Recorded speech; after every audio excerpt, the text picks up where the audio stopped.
Presented by Fuse Entertainment.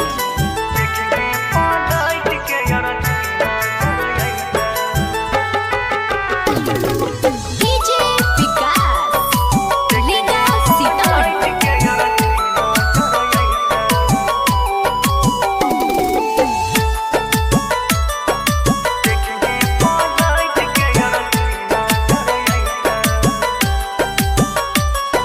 आगे आगे जानगे डोली तो हर जाइतौ त देखिए पलट के रखी नजर आइतौ। आगे आगे जानगे डोली तो हर जाइतौ त देखिए पलट के रखी नजर आइतौ। के ससुरा में सैया तोर घुंघटा उठैतौ कि समसन में लोग हमर देहिया जरैतौ। आगे आगे जानगे डोली तो हर जाइतौ त देखिए पलट के रखी नजर आइतौ। के ससुरा में सैया तोर घुंघटा उठैतौ कि समसन में लोग हमर देहिया जरैतौ। आगे आगे जानगे डोली तो हर जाइतौ त देखिए पलट के रखी नजर आइतौ।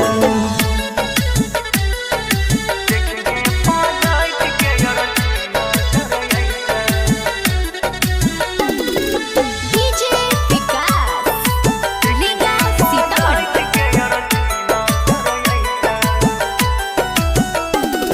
जो भूल जाई है जानू कोइल सब वादा रखने याद तहर होई कहूँगे ज्यादा। जो भूल जाई है जानू कोइल सब वादा रखने याद तहर होई कहूँगे ज्यादा। तोरा जब पियावा सीना से सटैतौ कमरलों में जान गे ई दिल धर कैतौ।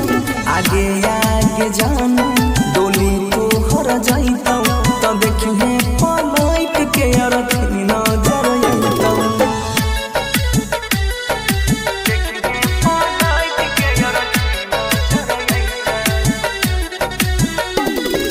DJ Vikas, Liga Sitamarhi.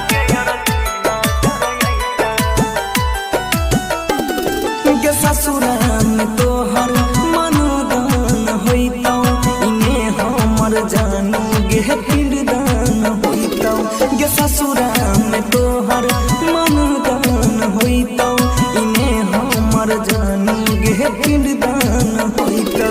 Manish Rajesh Ankit यापन नहीं होइतौ गे देखली है बनसी ई दुनिया से जाइतौ। आगे